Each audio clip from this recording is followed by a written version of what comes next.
Toni-Jayne Miles, a primary school teacher who loves her work. Let's go.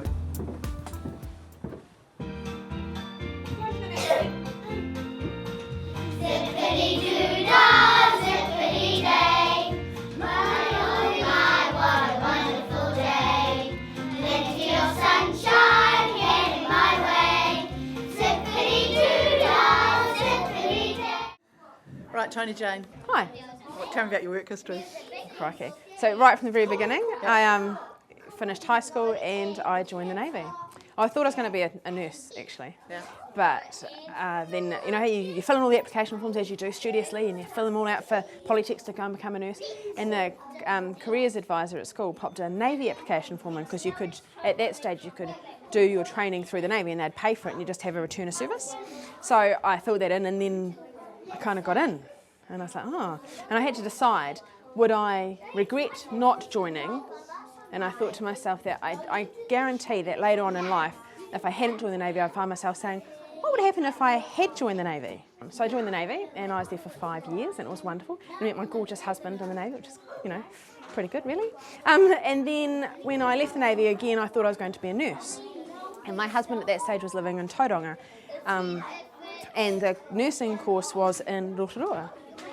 And I know myself really well, and I thought at some stage in this 3-year degree I'm going to say, I don't want to drive that drive today, so I'm not going to. And so I thought, what else could I do? So I thought I'll follow my other passion, which was education. I thought I'll go and become a psychologist. And I was studying psychology and education, extramural through Massey. Mum said, oh, you should become a primary school teacher. I said, oh, a what? And she said, you know, a primary school teacher. I went, oh. I'd never thought about that, and then when I thought about it more, it made sense, because I was seeing my cousin at high school making poor choices, and she was doing really well, but the children at her school were making poor choices, and I thought, well, maybe it'd be better to start in down here, so help them, you know, difference yeah, on. exactly.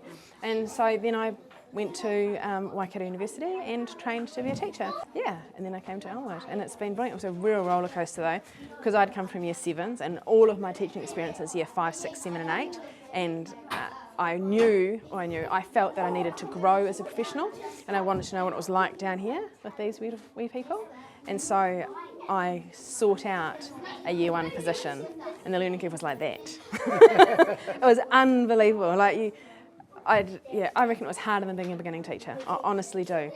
And I don't always think that, and I was guilty of teaching the senior end, not knowing what happens down here, what it takes to make these people the amazing people that they are by the time they get to year 6, how much work and effort they have put in, and the prep work. Like, I hadn't even considered the prep work. Like, it's pretty cool. So now I'm here. Still. And you love it? I do love it. Otherwise I wouldn't do it. You wouldn't do it, because it's a big, hard job. Teaching is a big, hard job. But it's like, you know, when you have, and I know men can't necessarily relate to this, but when you have a baby and it's long nights and they cry and they poop, and my children vomited all the time, and they just do that incessantly, and you think, why am I doing this? What? And then they smile. And you're like, oh yeah, that's right, this is why I do it. And teaching is exactly like that. Sometimes when you're at home and you're writing reports, or you're marking, or you're planning, or you're doing all those other things, and that just seems insurmountable, and then you talk to them, or you read something they've written, or you are sitting with them at a reading group and you hear the change in them, or, you know, they tell you what they're thinking, and you're like, this is why I do it. This is the bread and butter. This is the gold. This is it. You know, that's why you do it. Can you think of anything that would help you enjoy your work more? PA. A PA? Absolutely, a PA. Okay, thinking about your own self-awareness, you mentioned before that you know yourself really well. So if you think about your self-awareness, your self-knowledge and your strengths, how does who you are affect what you do? I wear my heart on my sleeve. Yeah, so like I will cry tomorrow at midday. But, okay, when they're leaving and you're losing these guys. Yeah, I will cry. Yeah. But at the same time, because I do wear my heart on my sleeve, the thing that I do really well, and people talk about, oh, you've got a strength in literacy, you've got a strength in IT, or strength. My strength is with relationships. Yeah. And I might not make great relationships with all of my colleagues or every person I meet, but here in my room, I do. I really do. And I think the relationships are the key. So that strength comes from having that ability to form relationships. But then at the same time, it means that I do find it really gut-wrenching at the end of the year when you have to pass them on to someone else. And you'd think I'd be, oh yay, I get a new lot.